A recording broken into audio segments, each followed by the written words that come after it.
How are you? Welcome to Your Creative Journey Live. I'm Kevin Gregg. Live.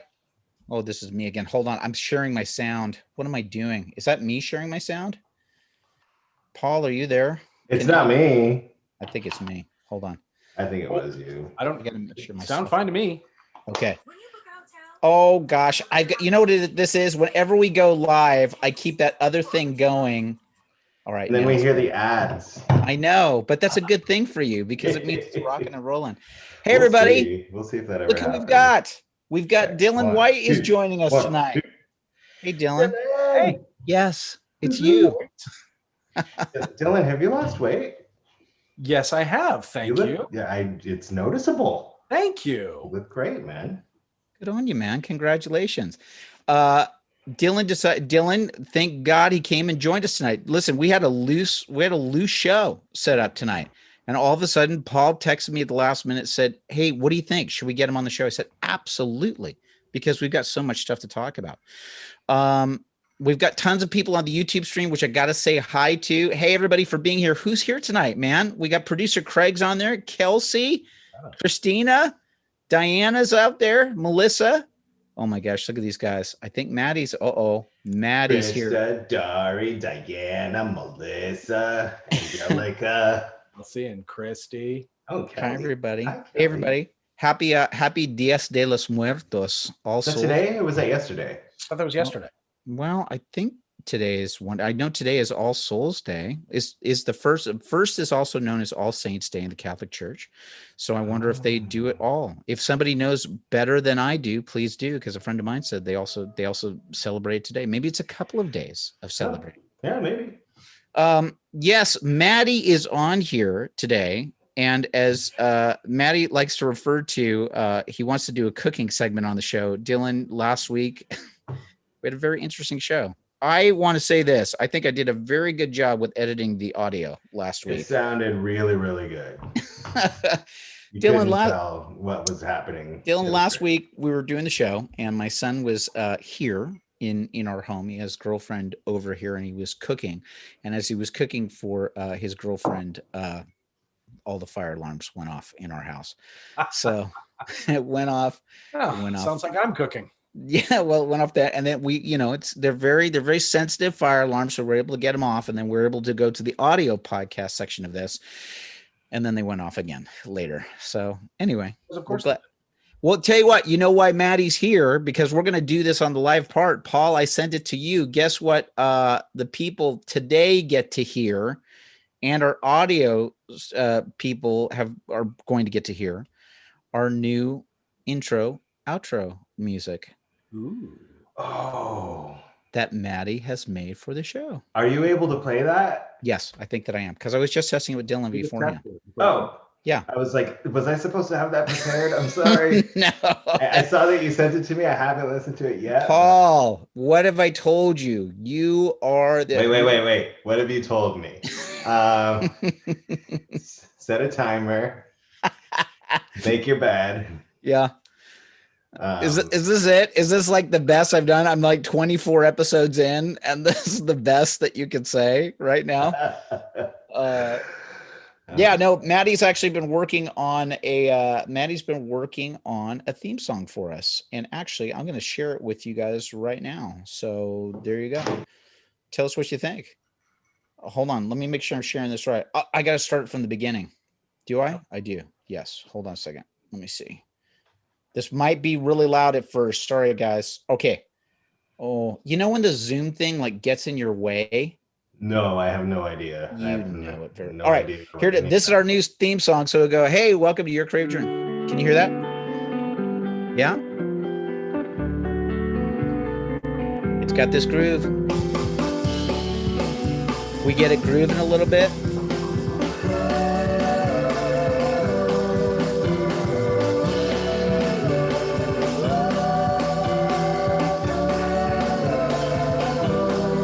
Look at that, man. Love it. Great job, Maddie. Isn't that something? Maddie and friends. What's Maddie's band's name? Something Uh, like emo. Swells.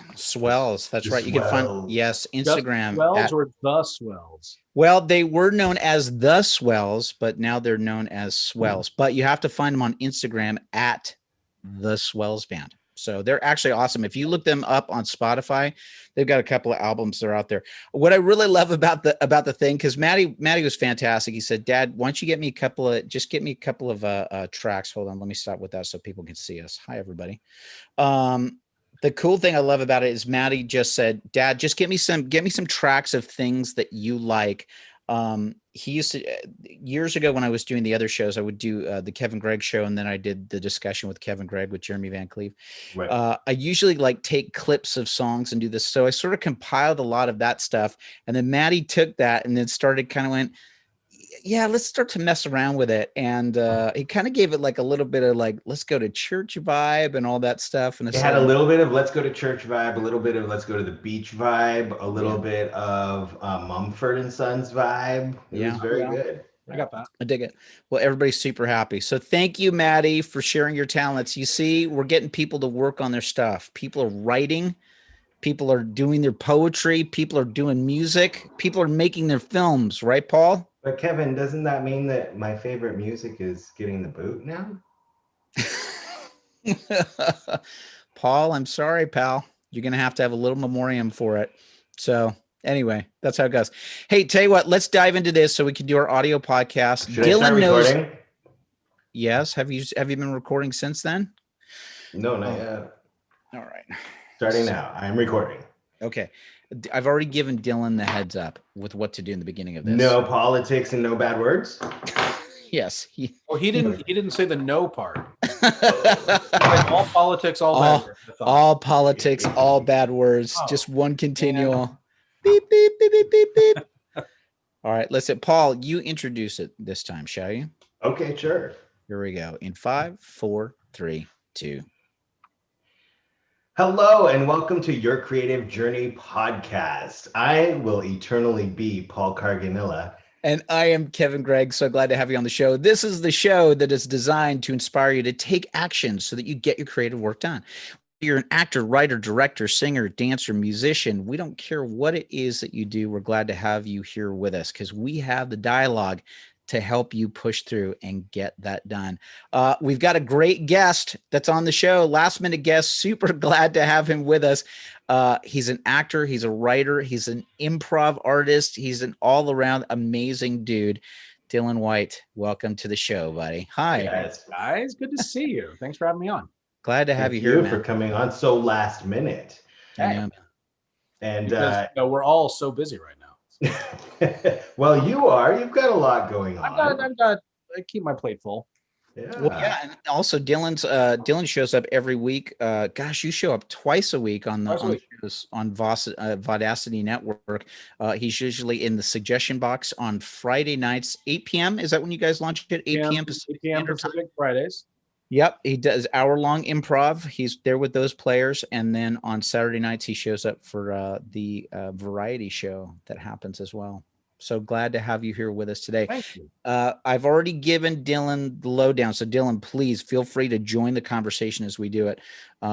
Every week we find out what was the best thing that happened in your week, because we want to start things up on a lighter tone, because especially with all the COVID stuff that was happening, we tend to go into it's the worst. And sometimes we want to take a look at the positive side of things. So with that said, Paul, how are you, buddy? What was the best thing that happened this week for you, man? Well, Tuesday night we didn't record because the Dodgers were playing, and congratulations. That was huge. That was huge for me as a huge Dodger fan. Last time they won, I was 7 years old.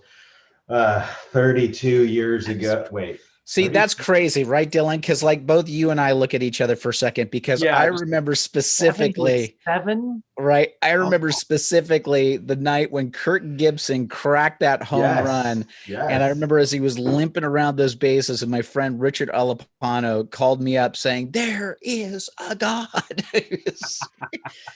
So I was a senior in high school when that was happening. Yeah, me too. No. Yes, I was senior in high school. Totally. I was in second grade. Yeah. When was it? 88? 88. Yeah. 88, dude. I was a senior. I was like a senior in high school when that happened. I was man. actually, well, 88. So I was actually a freshman in college. Yeah. Because that would have been that October. So I graduated high school in 88. Yeah. So anyway, I had just started the 3rd grade. well, different versions for all of us, but still a great thing and a huge celebration. It's been a long time, and it was great to Yes. share it. We shared it with like the whole family was home, and I've made them all watch, the World Series and the playoffs and stuff. So that was really fun to share. With and thank God Jamie's phone was on to catch you. Paul is a master at social media. Like he does it all the time. The one time it doesn't work. Well, you caught the last thing, right? You caught the last strikeout, but I was running around the house and my thumb hit stop record as I was running around the house. It's fine. But aside from that, I got to say, Kevin, so Halloween, obviously this year in 2020, way different than anything else. But we had our improv show. It was a Saturday night. I'm sorry, our variety show. It was Saturday night. And I started the show later, scheduled it to start later because I didn't expect any performers to be available to perform. And I didn't expect anyone to be ready to sit down and just watch our normal show on a Saturday night on Halloween. Right. And we had the biggest audience we've had in months. Wow. And we had the greatest, almost every performer that has been around recently was on the show, brought A game stuff to it. And our technician, Sam, had worked out this new thing where when he plays the videos, it's all in HD, sounds better, looks better, has better graphics. It was just a phenomenal show on Halloween night. And we went till just about midnight. We started at 8 p.m. Wow. 7. We started at 7 and went to just about midnight. Started at 7, we were done a little bit after 11:30. Yeah. We were in about 100 households all night long, the whole entire 5 hours. So it was an incredible, I know a lot of people go nuts for Halloween. I don't, our family doesn't, but this was probably right up there with one of the best Halloweens of my life, for sure, even in this crazy year.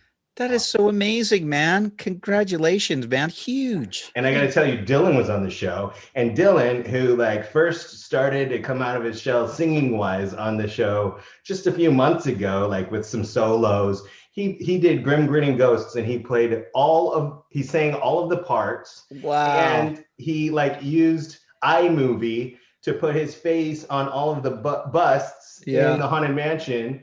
And it was incredible.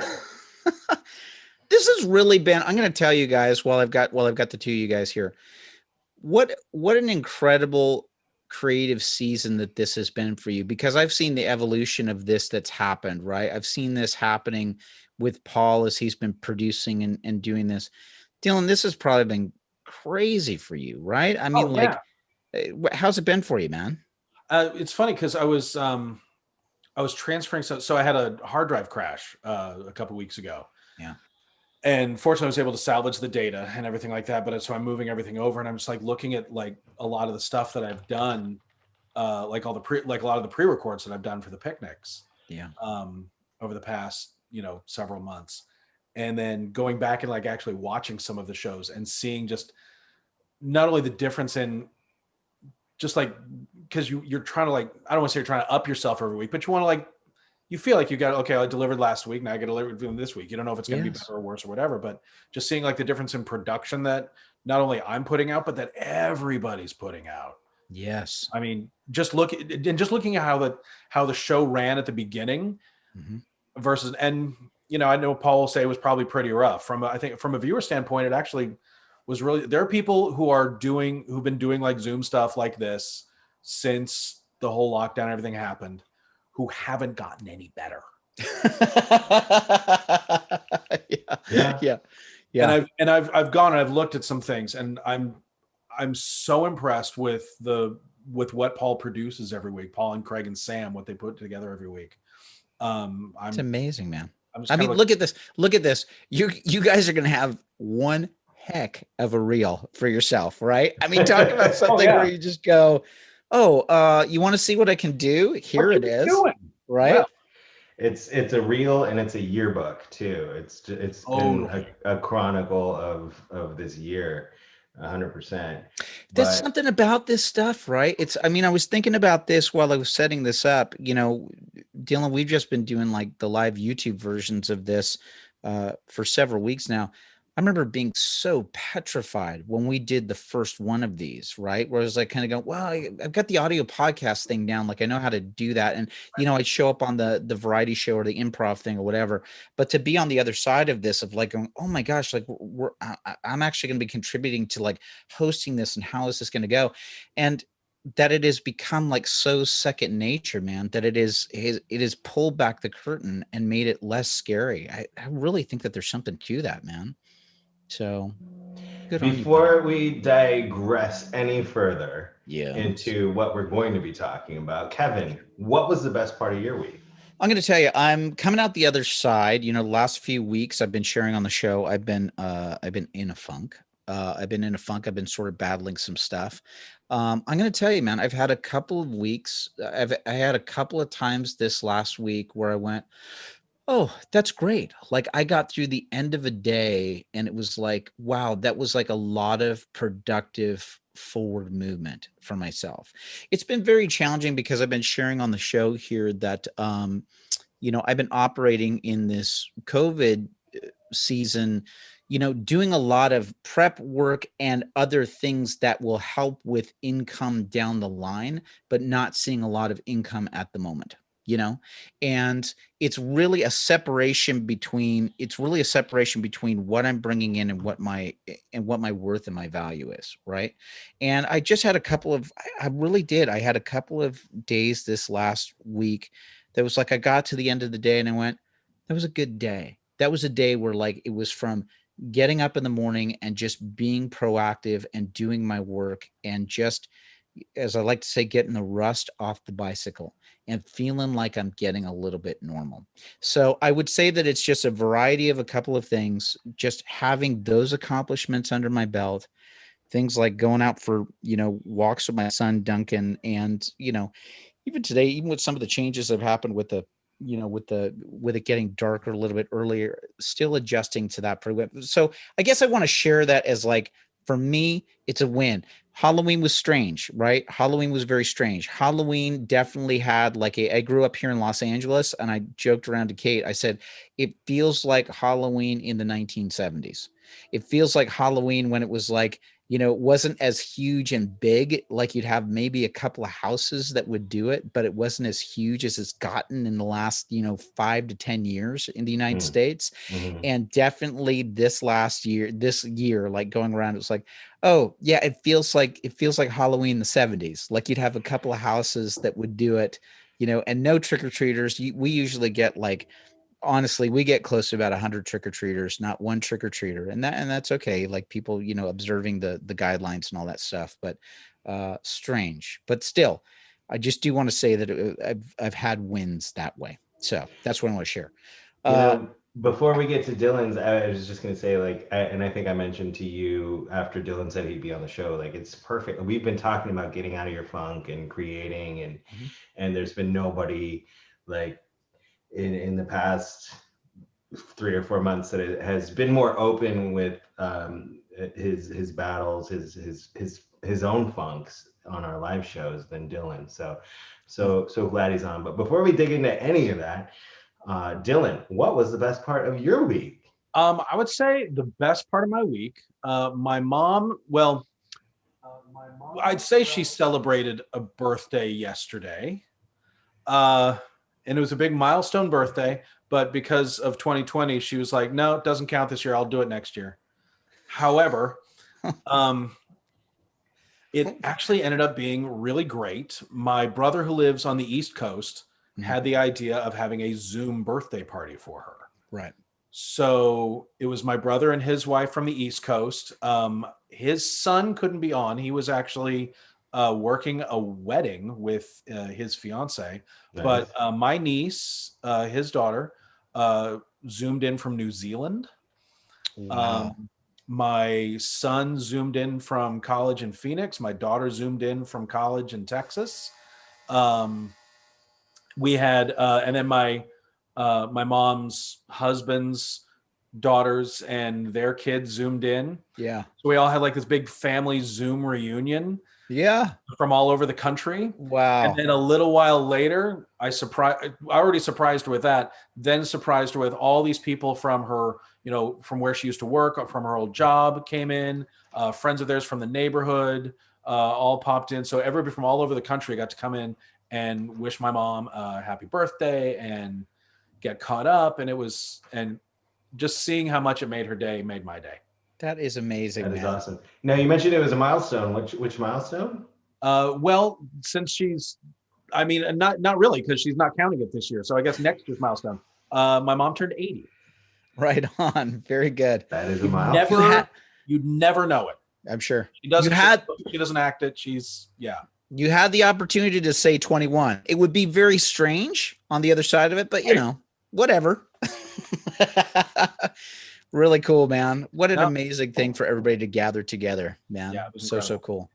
Dylan, we're so glad to have you on the show. I'm so glad to be on the show. Thank you for asking me. Dylan and I were talking, Paul, you don't realize this, but like Dylan and I, we don't know each other from before all of this online YouTube stuff. Like what? We never met each other through all of the Disney stuff and everything. Like the first time I ever met Dylan was on one of your variety shows online. It's just like, oh, hey man, let's play an improv game. We know lots of the same people. That's it, right? Strange, right? Like you have all of these circles, but you never know. And of course, Paul, I've been with Dylan here. I've been seeing Dylan and seeing what an amazing talent he is. But I'm so glad to be able to have you here so I could know a little bit more about you, and our listeners can find out more about you. Well, I'll tell you how I got to know about him. I got to know about him years before I ever met him. Mm-hmm. I was a member of the Bootstrapper Pirate Band, and we were walking out to do just a set in New Orleans Square. And my buddy Matthew Smith, rest his soul, he knew Dylan, and we walked past that I think it's Cafe Orleans that has an outside patio, and Dylan and his family were having lunch, and Matt kind of introduced us in character and said, hey, and then later when we got to the break room, he told me all about Dylan, and I was like, yeah, I've never met him. And he's like, yeah, you did the Oasis show before it was the Oasis show that I did. Yes. And then you were the Genie in the Hyperion show for how many years? Just over 10 years. Over a decade. And 10 years, 5 months, 4 months, something like that. Yeah. So I knew of him, I knew who he was, but I really didn't meet him until he came to perform in one of our live Polly's picnics after one of my friends, Danny Rivera. We have so many Dannys in the show. I know. He's a young kid who plays guitar, and he messaged me one day. He was like, you should have Dylan White in one of these Polly's picnic shows. And I was like, yeah, I'll reach out to him. And I hit him up one day on Instagram, and he was like, yep, I'm in. And it just like immediately he was just a part of the family. And wow. I've been learning a little bit about him along the years, getting to know him. But another reason I'm so excited that he's here with us tonight, we get to delve into his creative journey from start to finish. But hey, that's the name of the podcast. That's crazy. Drink. Okay. If I must. I'm excited to get to know you, Dylan, from the standpoint of this is what I do when Kevin lets me take the steering wheel for a minute. Because I'm notorious. I barely let him get a word in edgewise. What are you talking about? That's not a thing. I take my foot off the gas and let Paul lead. I do this with whenever he lets me. Dylan White, born and raised in Southern California. Oh, okay. Really? Whereabouts in SoCal? Born in the San Fernando Valley, grew up in the Thousand Oaks area. Where did you go to high school? Westlake High School. Westlake, nice. Okay. When did you first get bitten by the creative bug, and how? Like they said, by the acting bug. Sure. My earliest memory, I was very young. I was in kindergarten when I remember and I just vaguely, just like little snippets, we were doing something for President's Day. And all I remember, for some reason, we had to be on stage. We're dressed in something, and I'm sure it was like maybe like a George Washington hat that you made out of like construction paper or something. Sure. And we were like doing some like song or something, and we had to like bang on these sticks. Okay. Okay. And that's all I remember about it. But I remember, and then I was in like the back row, and like off to the like the curtain is like right here. So I'm like barely off stage. But there was something about it just being up on that stage. We're like in that little stage that's like the cafetorium, like that Yes. room that elementary schools have that all smell the same. Yes. But I remember being up there in front of like all everybody's parents and just thinking, I like it up here. I want to do this more. So. And did you continue doing that like as a kid? I mean, were you always like involved? Yeah, I was banging on sticks in front of audiences for a long time. That's it. Yeah, I did a lot of like community theater, local theater. Thousand Oaks had like a professional theater for a while at Cal Lutheran. And I got involved in that. So I was doing their summer stock shows. Whoa. What years? 83. Okay. I was the Artful Dodger in Oliver. All right. You were like 5 years. My parents met at Cal Lutheran. It was Cal Lutheran College back then. Yes, it was CLC. And they of course met in the music program, and so they did a lot of music and theater. But they were there in the mid to late 70s. Yeah, I did Oliver. I did Stop the World. I Want to Get Off. Fantastics was there. I think I just saw the Fantastics, but I wasn't in it. Was it always just like was it theater? Was it musical theater, or did you know that it was going to be any television or film, or what was it? I mean, you know, at the time when I was a kid, television and film just seemed like such a long way away. I don't know why. Even though I grew up in Southern California, right? It just seemed like, oh, that's further down the road. That's a dream or something like that. And then theater was just so readily available, as it were. And because a lot of the theater, ends up being like musical theater, you just kind of get thrown into musical theater. Right. You don't have like a ton of, real musical training. It's what we're saying on the variety show on Halloween night. Do I sing or can I sing? Can sing. Yes, of course. Yeah. So you ended up going this direction. Did you end up going into college training, any of that stuff? I went to UCLA. I was in the theater department at UCLA. Graduated from there. That's not an easy task, right? Or am I crazy? No. Wait, Dylan, what years were you there? Dating myself now. No, you're not. He was there. Paul was there. 92. Okay. 88 to 92. So I was there with, just to name drop, because I'm not famous enough. So I'll name drop that I was there with Jack Black and Susan Egan. Holy smokes, man! So they were like your classmates while you guys were all working on projects. I knew of Jack, and I'd met him once, and a bunch of us went to go see Tenacious D play, a couple times. But I was never in his circle. Right. But Susan Egan and I were friends forever. Wow, that's crazy. And so you were there right after Tim Robbins, like a couple of years. Yes, I was there after Tim Robbins. Wow. So, and here's the interesting thing, right? So you're ending up getting a theater degree in Los Angeles, because I had the same thing. Like I got a bachelor's degree in theater at Cal State LA over in Alhambra, right? So it's one of those things of like, what the heck did you do with that degree once you had it, right? Because it's like, it was very strange. Like it's a strange thing. I could be totally speaking out of my league. Please correct me if I'm wrong, or the people in the comments can get me as well too. But I had the feeling like, once you had this theater degree, it was like, there's not a lot of professional theater in Los Angeles, right? Like, I mean, or at least like there's some, but I mean, some.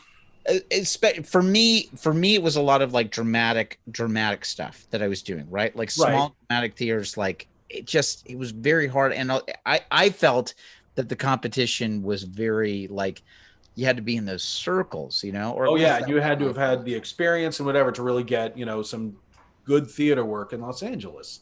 Like anybody just like coming out of college or, just jumping into the game, you're probably going to end up joining a touring company or something like that. And then just traveling around with, Annie or something like that. I don't know. Yeah.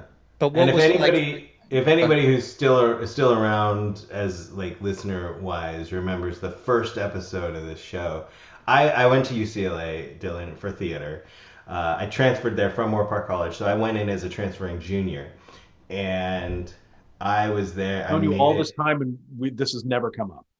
Well, and this is probably why. So once I started going to UCLA and I got immersed in the whole thing, I was also taking private coaching and classes from an on-camera guy who Michael Wolson. He's an amazing teacher. He still has a studio out there, but he wasn't trying to persuade me either way. But he said, no one's going to look at your theater degree and cast you in anything because of that. You're not going to get any work on stage or on camera because your resume says I got a BA in theater. And that's the thing. I kind of knew that while I was there. And that's one of my regrets was that I didn't like move over to the film and TV department and get into production.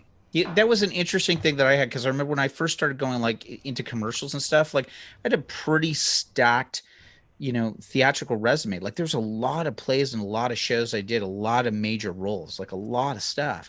And I remember once being at a thing and this, casting assistant just looked at it and just said, what's all of this? I don't know what all this is. And like, she didn't know what any of the shows were, didn't know what any of the characters were, any of the stuff. Like it meant nothing to them, which was you could have just made stuff up. And yeah, it was that was eye-opening for me as an actor to go, because you're looking at that and on your theater degree or on your resume, you're like going, that's hundreds and thousands of hours of my life. And that's so much dedication and skill and crafting and all that stuff that, now here's the thing though, that may not help you get a job. Sure. But that will help you keep a job.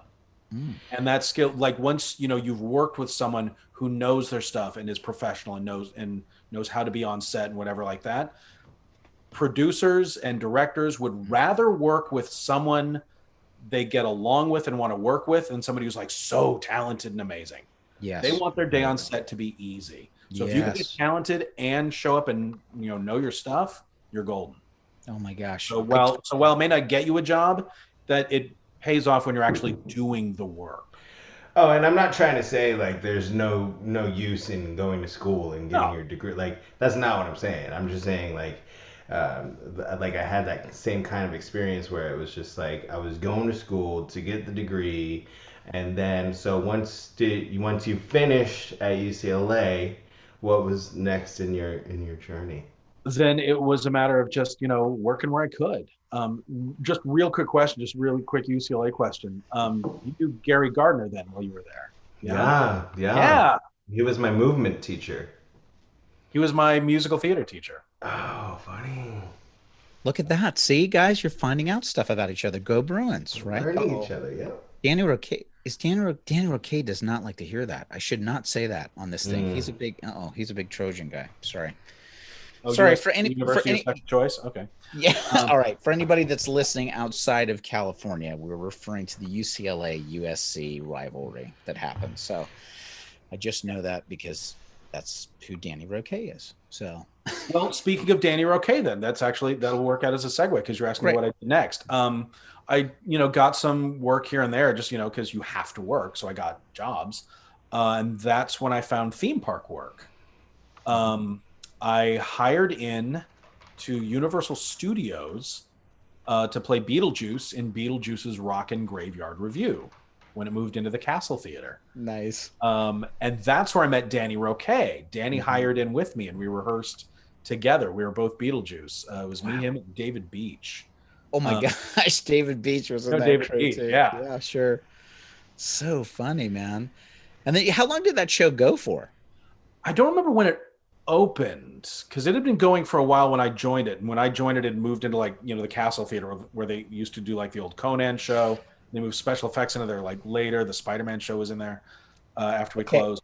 All right, I'm going to tell a story. I'm going to tell a story on this right now, and you can deny that it happened. Okay, because this is what I heard. We'll see if I know it. Okay, allegedly, and I believe it was with the Beetlejuice show. Apparently there was somebody that was in the show that had a fan that was really into them, and somehow got a hold of, I guess that they, again, all of this is allegedly, right? Apparently the stage manager backstage had put up the call sheet for the actors with phone numbers, addresses, all this other stuff, so people could be in contact. The story goes that there was somebody that was in that show that somehow a fan got backstage and got a hold of that call sheet.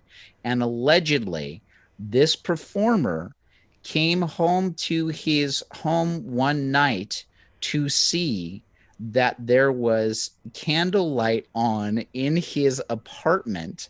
And he walked in the door, and the girl was there, and she had made a full dinner for him. And he just went, "How did you get in here?" To which she replied, "Oh, I just told the manager that I was your girlfriend." And they gave me a key to get in. So allegedly, I'm So pretty security sure was not as big of an issue back then.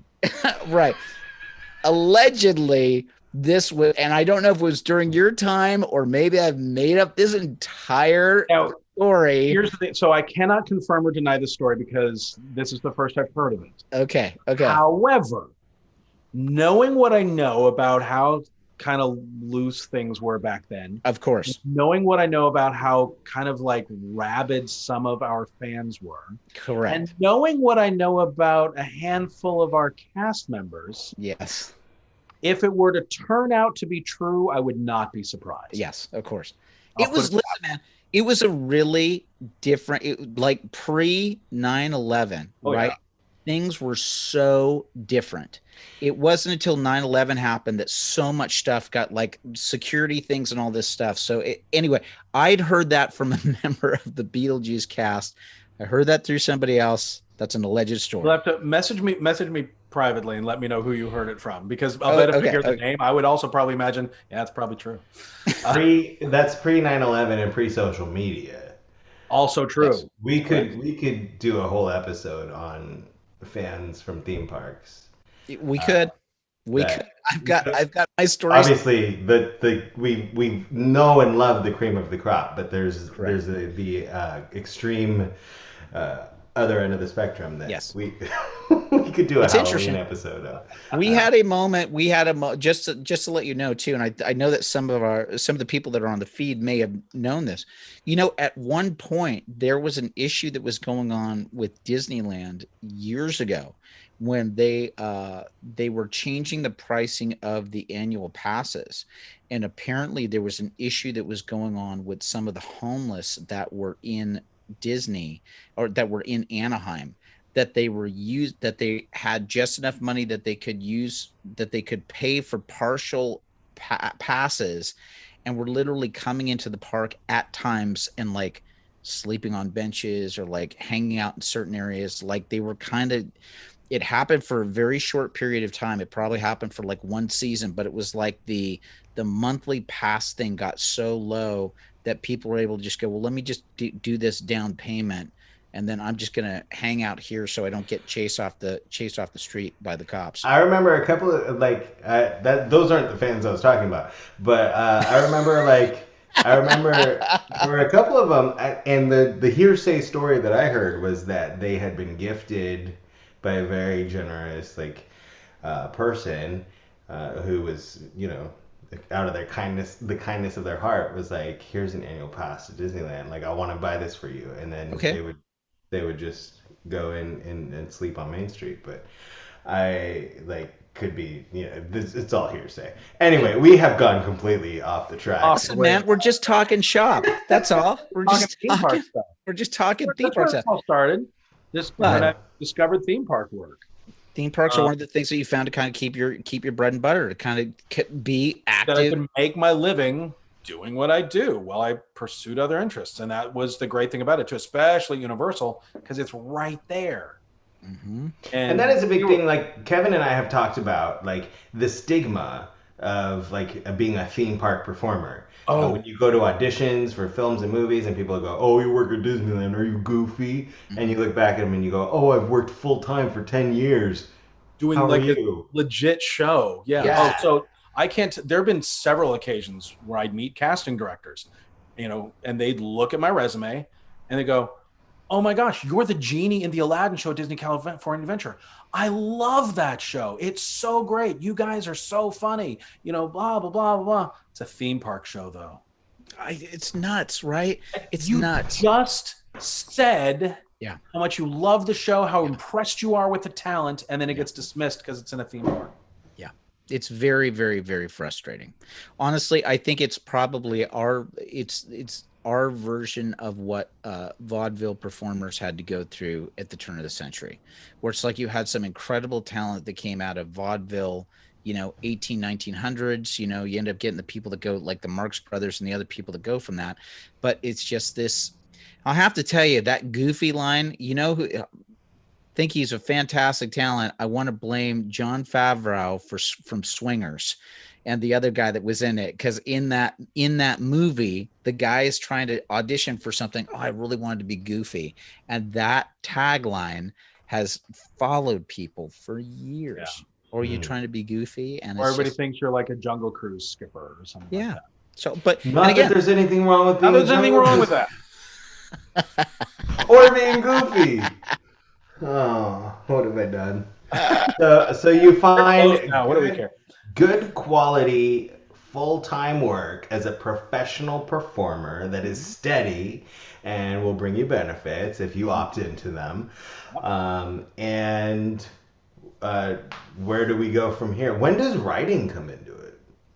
Like when did I start writing? Yeah.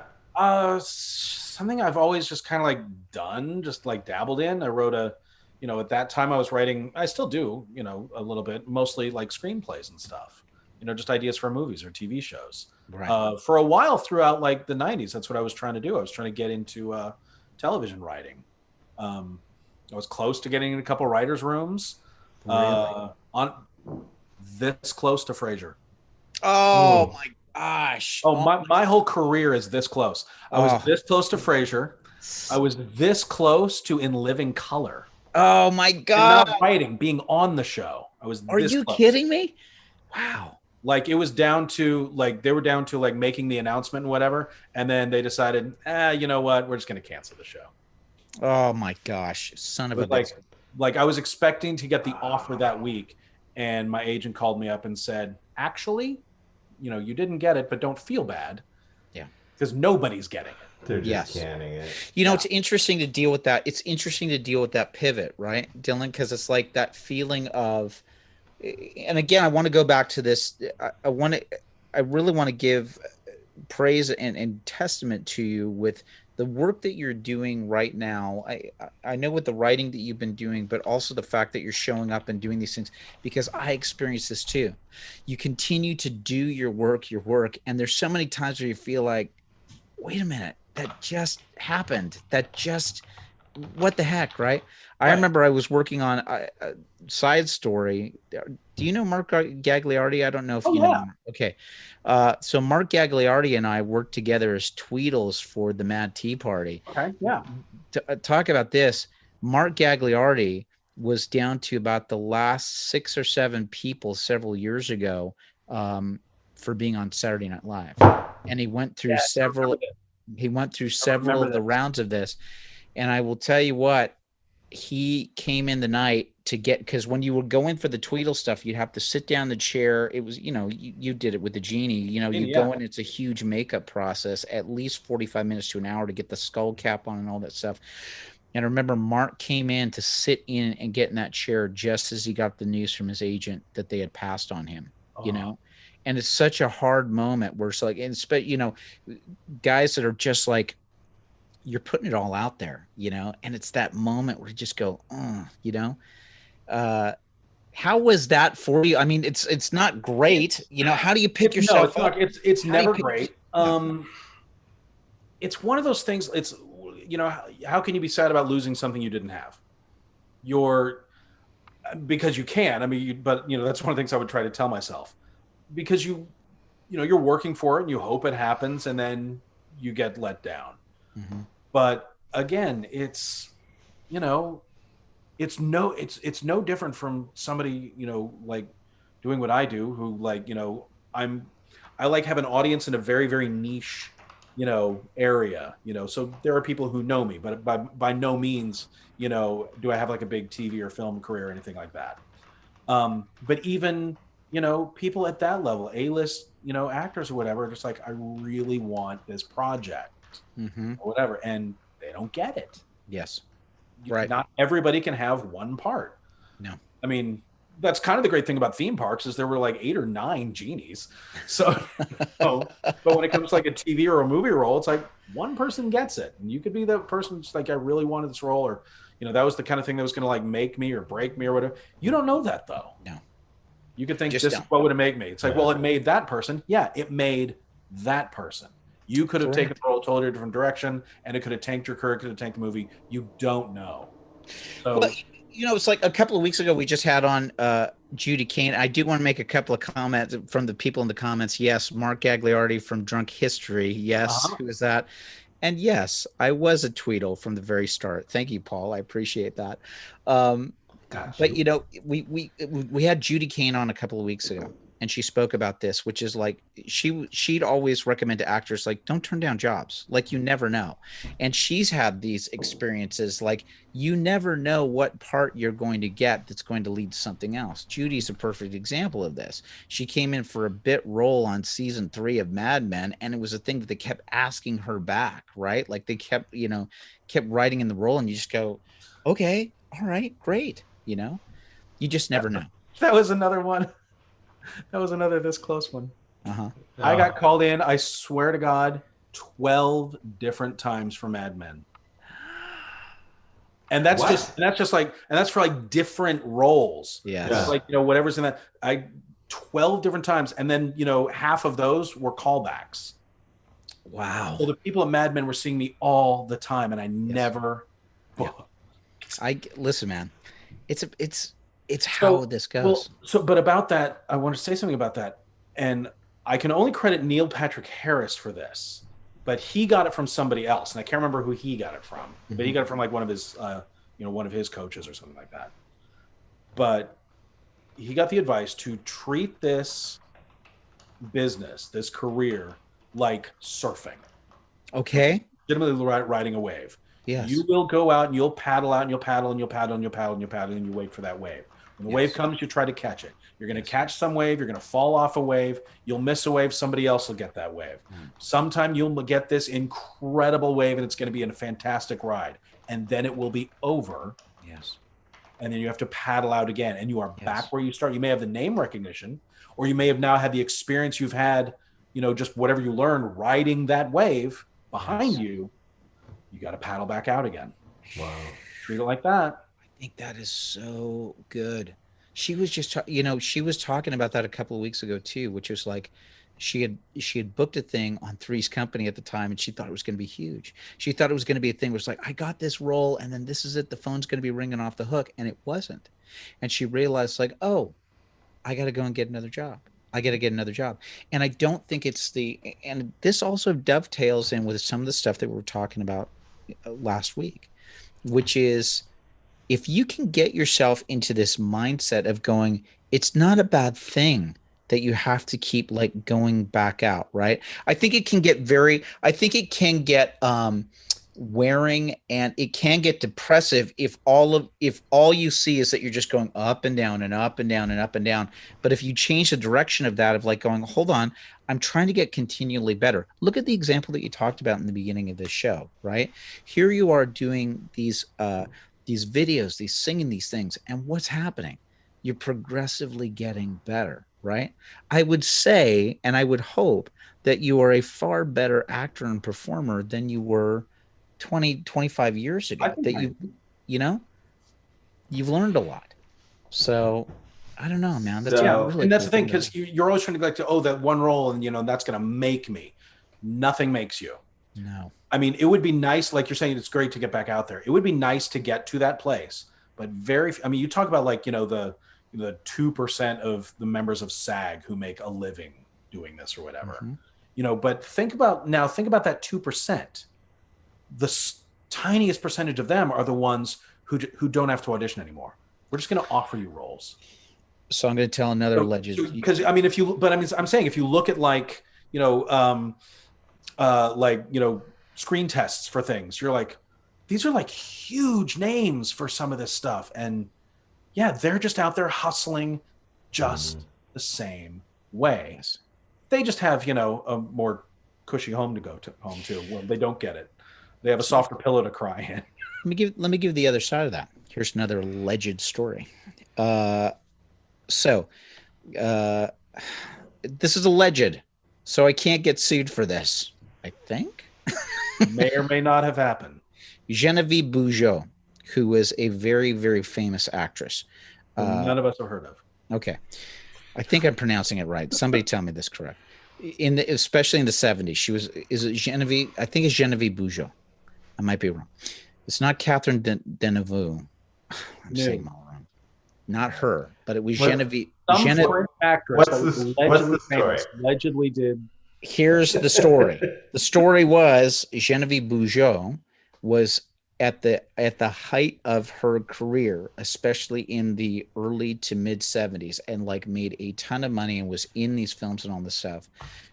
There was somebody that I knew that knew her and was and remembers going into her home, and literally in this huge mansion, Gone with the Wind staircase, beautiful chandeliers, all this stuff, and walked into her home, and she was sitting on the ground just crying and just going, I don't know what any of this is for.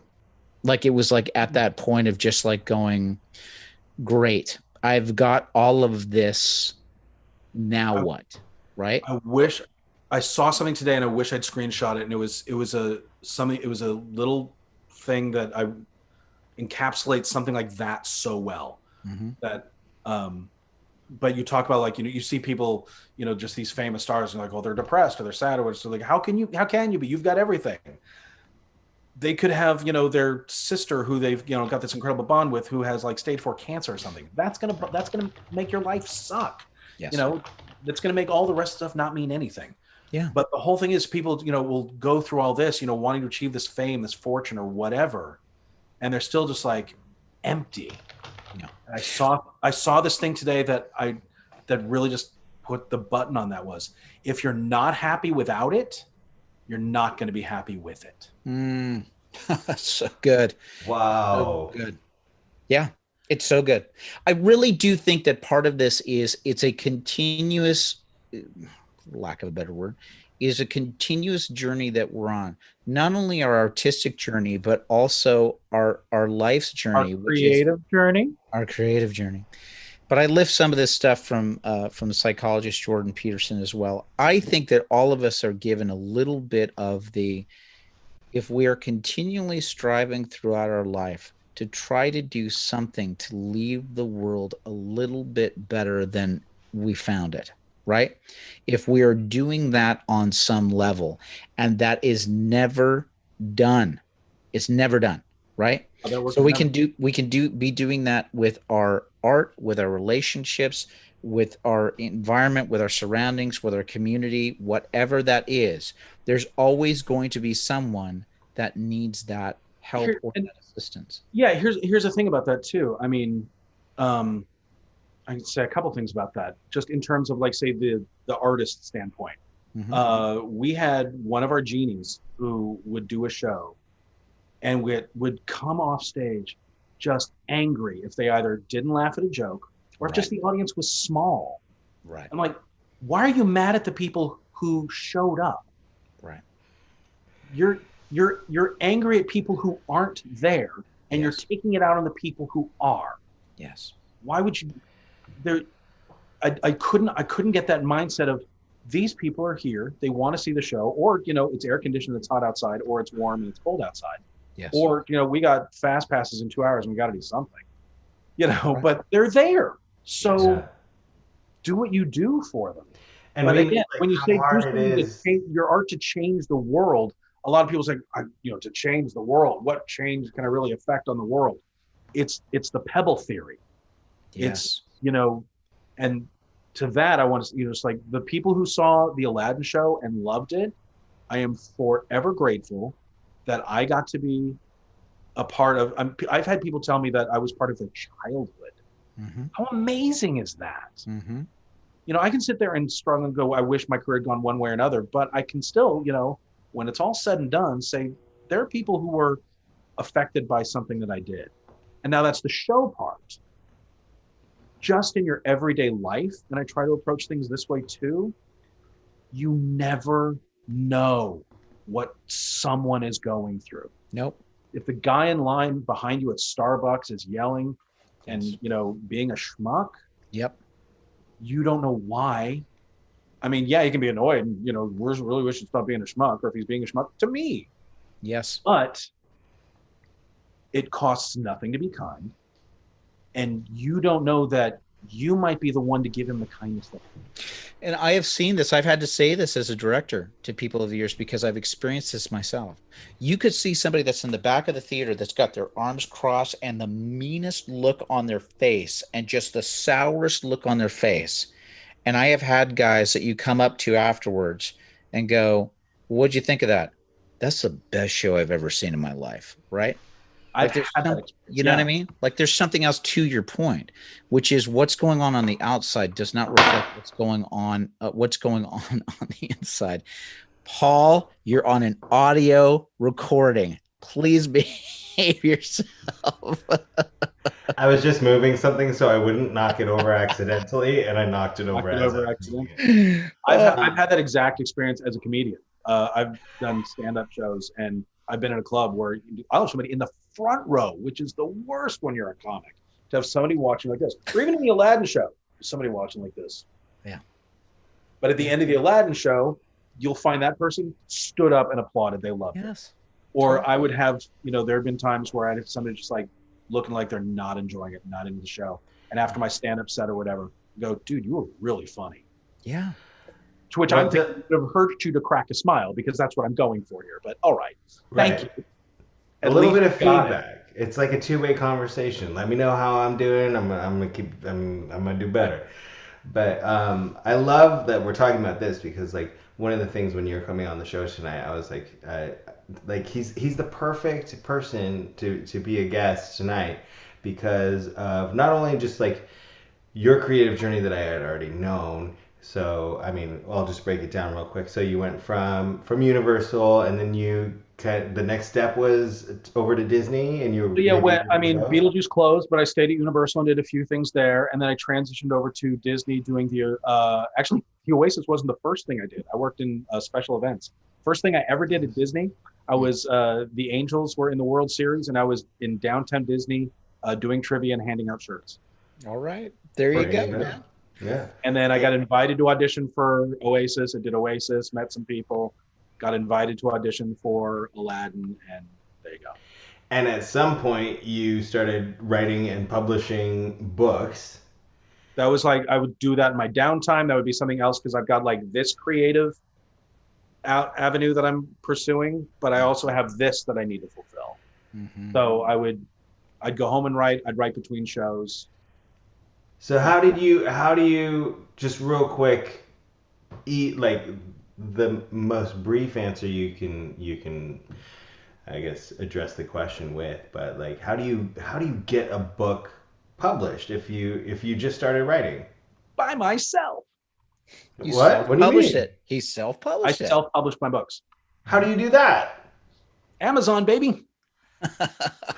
I mean, Did you take courses? Did you take courses to do it, or how did you go about it? No, it was the kind of thing like I'd had the idea. Well, so like the book series that I have originally started out as like a screenplay idea. It got put in a drawer. It got taken out when I feel like writing something, and I'd go through my ideas. It was my kids were really little at one point. It's like, oh, maybe this could be like a fun, happy Nickelodeon show kind of thing. So I started tweaking it that way, and then I put it away. And then a few years later, it came out, and I started thinking about it, and I started like just word vomiting into a notebook. I thought, maybe this is a book. I've never written a book before. I'll just write a book. I had just figured it was just to be creative. I didn't have, it's like, I'm going to publish it and I'm going to be the next J.K. Rowling or whatever. It was just to get that creative outlet going. Yeah. And then once I'd kind of like figured out the hook to it and whatever, it kind of flowed.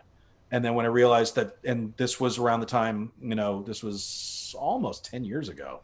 This must have been like when the first time when I saw you and Matt was like, he's writing these books, like, because that's how I was introduced to you, was as like he works at Disneyland, but he's writing these novels, and it's amazing.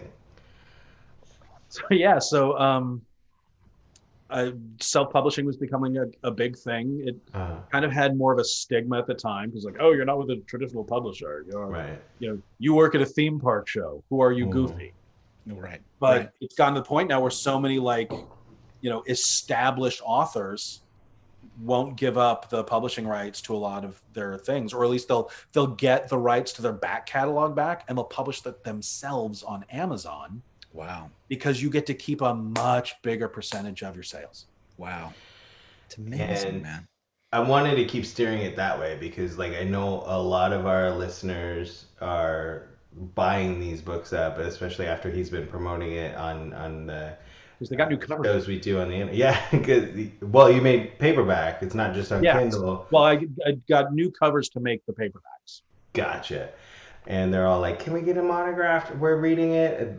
Krista's like, "I can't put it down." So I was like, "I'm just like burning through them. It's amazing." So now you're acting in theme parks. You're writing books and self-publishing them, and then it's like the waves you talk about, like shows close. And I know life happens, and I know just from talking to you, like, you've dealt with stuff, and you're not too shy. And like, as far as I know, you're comfortable talking about like the things that you deal with, and you created a line of clothing out of that. It's basically kind of like a t-shirt store out of that. I mean, it's t-shirt, it's V-necks, it's active wear, it's sweatshirts, basically outer upper wear. But what is different about them? What? So I don't have any like examples handy, but it came out of the idea of I wanted to do. It was again like Kevin was saying earlier, wanting to do. You need to do something to like generate an income and what you're going to do for your next thing. And I'd had this idea. It's like I'll do a little print on demand kind of thing, just to like see if I can bring in a little bit of money. But I didn't want to just like throw stuff out there. So I was trying to come up with a niche, and it's like, well, what do I know? And it's like at the time and still, but I was really struggling with a lot of my depression and how I was working with that and going through therapy and that sort of thing. And it was just like jotting down ideas. And I realized just discovered like words within words. And so that became the thrust of my t-shirts. So Paul, I know you have one of the shirts that says believe in yourself, but the be yourself is highlighted. Yeah. Awesome. I've got one that says be inspired, but the inspire is highlighted. So it's inspire and be inspired. Another one that one of my favorites is, and I wear this one a lot. It says I'm broken, but the okay in broken is highlighted. So it's I'm okay. I'm broken, but I'm okay. Nice. In depression, it just says depression, but press on. Yeah. Highlighted. So you press on through depression. Wonderful. And I've got about a dozen of those in the shop. And this is where, and where do we find these? Affirmativity.com. Affirm, AFFIRM VITY.com. Itivity. Affirm and positivity. So affirmativity. We'll have it in the show notes. And fortunately, look at this. Producer Craig has got you covered in our comments. He's awesome. I have to tell you, but please, you've been getting so many shout outs during this, during our YouTube feed, with people just remembering you from Aladdin and how much they enjoyed that so much. Darius also had the same experience with teaching Zumba students. Oh, look at that. That's my shop. That's my shop. Look, now get our designs on masks. Wow. Holy smokes, buddy. Paul, I'm super glad. I had no idea that I gave you screen sharing capabilities. You didn't do it on purpose. I'd love to give it to you. Don't quit is do it. Oh, that's amazing. Do it. Choose your side there. It has like either a happy face or a frowny face. So choose your side. Be beautiful. I dream and I am. Yep. That last one on the bottom, if you're happy and you know it, thank your meds. Straight I therapy. have two of these, Dylan, and I got to tell you, like when I was shopping, I was like, which one should? The hardest thing was for me to choose which ones I wanted. I want all of them, but I got Believe in Yourself and I Dream. You got a I dream, yeah. Can am. you get the shirt? Can you get the shirts in different colors as well? Yes. Yep. Yeah. If you were to click on those, it Mm-hmm. takes you into there. So they're all the different styles and options available. Variations. And then if you click on one of those, I think, Yeah, you get the yeah, so different style, the color, different I'm colors. like Look at 2 or 3 that. different colors. Yeah. Beautiful, man. Look at that. This is the thing that I love about creativity. I think that this is something that I want to express to the folks that are on here. And Dylan, you're a perfect example of it.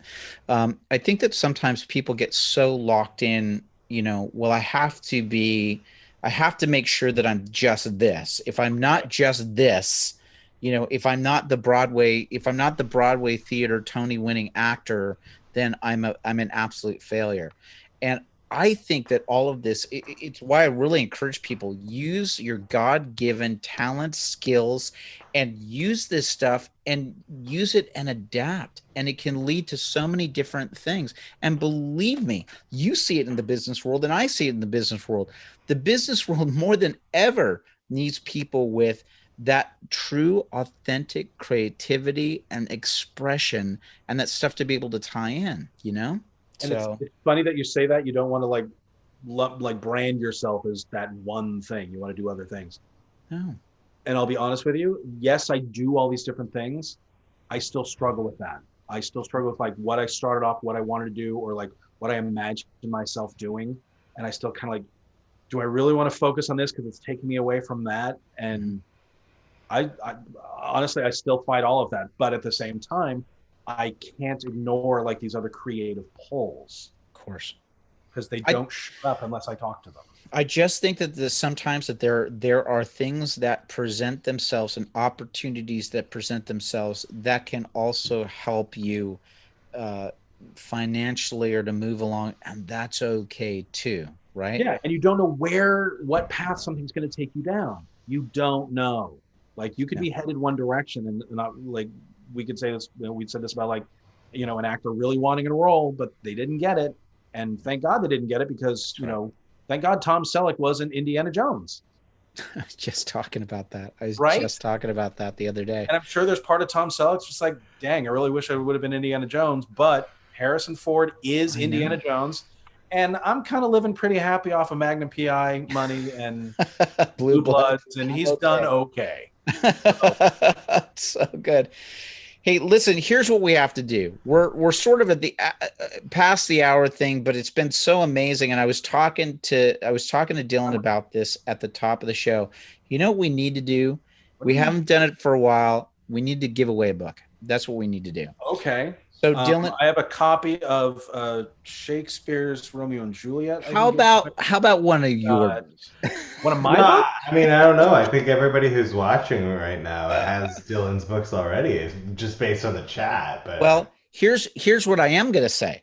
Regardless of what this is, we're going to try and figure out a question that we can ask. And the first book, it's a series of books, correct? There are 3 books. And please, can you give us a quick idea of what this series is about, so people can know? How about I read you the tagline from the back of the book? Okay, this sounds pretty cool. The ghost haunting Jade's house didn't scare her until he fell in love with her. Oh, wow. So it's like a supernatural romance story. Yes? Yeah. Look at that. First book is called Apparition, right? It's called Apparition. First book is Apparition. And here's what we're going to do. I don't care if you've already read the book. Here's the cool thing that could happen. You could win this book, and maybe there's somebody out there that you wanted to gift this book to. This is the perfect coming up. Yeah, this is a perfect way for people to be introduced to this world that Dylan White has created. So, tell you what, guys, I'm not the guy that's going to ask the question. Maybe you guys can figure out a question. Now, here's ideally what I'd like to do. I'd like to be able to give this to someone who hasn't won anything yet. So, well, Melissa already said I'm bowing out because I read all of these books years ago. That's okay. Fantastic. She loves them. Krista's saying it's so a Paul story. After you read the tagline, I'm like, dude, I need to read these books because I write ghost stories, love romantic Love ghost ghost stories. stories. Uh, Don't let the young adult paranormal romance thing fool you. I am a young adult, so I'm not going to. Okay, good. Oh, were Because you talking to yes, her? that's the target audience, but Yes. like Melissa said, um, she'll tell you that I think it will appeal to a much broader demographic. This could be your this could be your new movie series, Paul. This could be like it. Everything that you've been doing could have led to you being like the next director producer of these series. You just never Paul, know. I'm working on like figuring out how to develop this into a streaming series. Maybe we Ooh, need to talk. Uh-oh. Holy smokes. I'm sorry, Paul. Sorry we what do I need to did. talk. I think we need to talk. See, guys, wonderful things can happen because of this.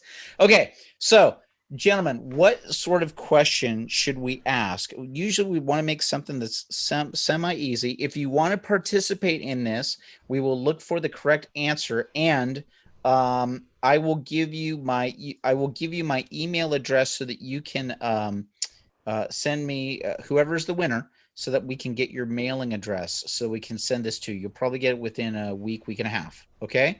So Yeah. I see people are very excited about how your face lit up, Paul, when you heard about the streaming series. Yeah. I mean, I have some experience with web series. Yes, you do. Yes, I you don't do. know where he wants to stream it. We'll talk about all that. But Okay. Guys, what question should we ask our listeners on YouTube? And if you're listening on the audio podcast, this is why you show up for our live streams that we do on YouTube, because we end up giving stuff away occasionally. So let's think of a question that we could ask our people, and stand by on your devices so that you can answer in the YouTube comment stream as fast as possible. You guys have any question that you want to throw out there? It What could kind of be questions do you usually ask? like Like, based on the episode, if people were watching and paying oh, attention. gotcha. or it could be that, or it could be a seasonal question. I don't care. It could be Halloween themed. We just passed Halloween. It could be Thanksgiving themed. Heck, it could even be Christmas. People are already celebrating Christmas. I feel like we're asking for suggestions on the suggestion box. I know. Friday Throw that in the night. comments box. We need a Friday location. nights at 8 p.m. What question, gentlemen, do you think would be a nice, easy question to ask someone? I'll defer to Dylan, but if he doesn't have anything, I got one. Okay. I've got something, but it's your show. No. You go ahead. Go ahead. Ask the Your question. book. All right. Where did Dylan and Paul both go to college? Where did Dylan and Paul both go to college? If you were listening to the show, the first one to type in your answer is going to be the winner. Where did Dylan? Aha, Krista King got it for UCLA. Congratulations. Westlake University. UCLA. You Very can good. learn anything. Krista. Under Amazing. construction, lasting. Krista, congratulations. Hey, we are friends on Facebook, Krista, so you can Facebook message me if you'd like to, and so I can get your address so we can do that. Or you can also email me at, I'm just going to write, Producer Craig, could you cover this for me? Kevin@kevingregg.com. If you just send me your address, we will make sure that it gets to you within the next week or so. And Chris, if you want to too, because this can be for you, this can be as a gift. If you want me to like autograph it to somebody else, let me know like who you want me to make the autograph to. Sure. If there's something a special message you'd like me to say, let me know.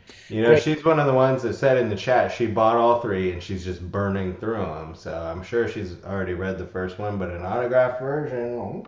I think she's good. Somebody say maybe it was Krista too. That somebody was like almost 300 pages in or something like that. Wow. Yes, I saw that earlier in the thing too. Thank you so much, Producer Craig. Appreciate it. And Krista, at some point, we're probably going to have to get you on the show here because I know Krista's been working on has Krista been working on a screenplay, or am I crazy? She has been working on a screenplay. Krista, read it. I know I'm putting you on the spot because you're in the YouTube comments. At some point, we're probably going to have to get you to call into the show so we can talk about what's going on with your journey. Okay. Was I like a professor that just kind of went, "We need to talk. You need to." That's like the worst thing. Especially like if you're leaving the house in the morning. Hey, when you get home tonight, we need to talk. Oh my God. It's the worst. That was always the worst. When anybody you're in a relationship says that. Yeah, it's never, hey, I just won the Powerball lottery. But then I thought that was the worst when someone in a relationship until I got my new job at work and people just text me all the time. No, we need to talk. I need to talk. I need to talk to you. And it's like, you know what else is the worst? It's the worst for your kids, Paul. Yeah. When Jamie ever say it to Everly or Noah, we need to talk. Oh, no. I've got so much experience with that with my sons. They hate it. Hey, we need to talk later. And especially if you want to but now you know that you can make them stew also. Can I also tell you this? They'll be more likely to confess. I have learned this with certain people. I've learned this with certain people that I've had to tell certain people, hey, we can't text anymore. Like how you're delivering a message to me via text does not work, right? Wow. People just do not get that. Like sometimes there's translate. It does not translate. There's a great Key and Peele sketch that's out. Yes. That's about right. The two guys are texting and the guy is just like, what's he saying? And there's a couple of people that I've had to say, hey, tell you what, if you need to discuss something with me, leave me a voicemail or do that. Like, yeah, it's crazy. And I'm usually that guy too. You are not. You're usually say that too. You're usually just trying to contact me on my Sundays when I. No, I don't mean you personally, but like in general. Hey, stick around when we end the audio podcast for everyone who's on YouTube watching here. We're gonna show something kind of fun and cool. This is new for me. I didn't know this. This is amazing. Well, I remember like a few weeks ago when we showed T-Ball, your original short film that I was in. Yes. We're going to do something like that too. So we appreciate everybody listening to this podcast wherever you consume podcasts, whether it's Spotify, Stitcher, Apple Podcasts. But if you are available to drop in when we're recording this live on the YouTube, sometimes you get special fun. Yeah. Check us out. You'll see that at vaudacitynetwork.com. You can check out the YouTube stream. Hey, if you're watching this on YouTube and you have enjoyed it and you're not a subscriber, why don't you click that subscribe button and like it as well? Or if you want to find out more about the past podcasts that we've done, go to yourcreativejourneypodcast.com and you can listen to this and past episodes. If you've enjoyed the episode today, do us a favor, leave a positive review on Apple Podcasts. And if you leave us a positive review, we will read your review on the show. Nothing this week, but that's okay. Nothing ever. It will come. We appreciate everybody who tunes in. And speaking of appreciation, Mr. Dylan White coming in last minute. Fantastic. Just out of the blue, coming in. Like, I learned a lot about you and your creative journey. And I learned a lot about you. Very inspired. Thank you, Dylan. Give it up at home for Dylan. Absolute pleasure, man. Thank you so much. Hey, Dylan, real quick shout out before we end the audio podcast. Where are places that people can catch you the best online? Best place to find me online. I really need to be better about updating my own website, which is dylanwhite.com. But links to my books are there. I am most active on Instagram. So that would be at It's Dylan White, ITS Dylan White. Very good. Well, thank you so much for being on the show. We appreciate it. Hey, YouTubers, stick around for a second. Audio podcast people, thanks so much for joining us, and we will see you next week. Kevin, I really want to hear that new music that your son wrote for the show again. Here you go. I'll edit it in later. Enjoy. Bye-bye. Okay, that's the end of our audio podcast. Dylan, this has been a blast. Paul, what is this? What do you got to share with all of us? Well, by the way, big shout out to all the people on YouTube. You guys are just rock stars as always. I just love you guys are just awesome. You're just lighting it up and just the back and forth. You guys are rock stars. It's true. I know a lot of people on YouTube have already seen it, but Dylan, have you seen the trailer for my movie that came out like 3 years ago? For which one? The trailer of my the trailer came out 3 years ago. The movie's not out yet. For I Haunted don't Man? think I Yeah, don't think I've seen this No, I yet. haven't seen the you trailer. haven't? I don't know if I've seen it or not. Who knows? Well, I'll play it for you guys. Please. All right, guys, it's Halloween But themed, but we're getting close, right? one of the things I wanted to say was colors like done. It just needs to get signed off by my co-producer. And then next week, Dan and Patrick Copeland, who is mixing our sound, are going to finalize the sound mix. And then, so after next week, the movie should be done. Yay! So it's been a really long journey, and so many of our friends out there have been just amazingly patient along the way. And this trailer actually literally came out like 2.5 years ago. So, but if you haven't seen it, it still holds water. It's coming. It's coming, everybody. So if you've never seen the show, if you've never seen this trailer, you're seeing it for the first time. Here we go. Do you see this? Scary looking man in a haunted hotel. Yes, I do. Okay, great. Let's see that I hear it too. Let me know if you hear it. Too. Yes, yes, yes. Okay.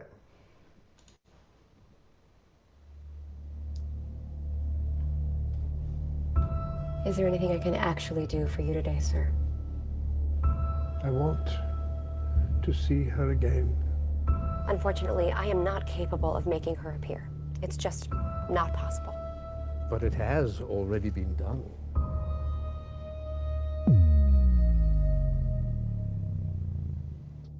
Do you recall your findings in researching your ghost bride? Murdered on her wedding night, high caliber revolver in the bridal suite. Killer never found. Even if we did another investigation, there's no way to guarantee that any results we find will bring you peace.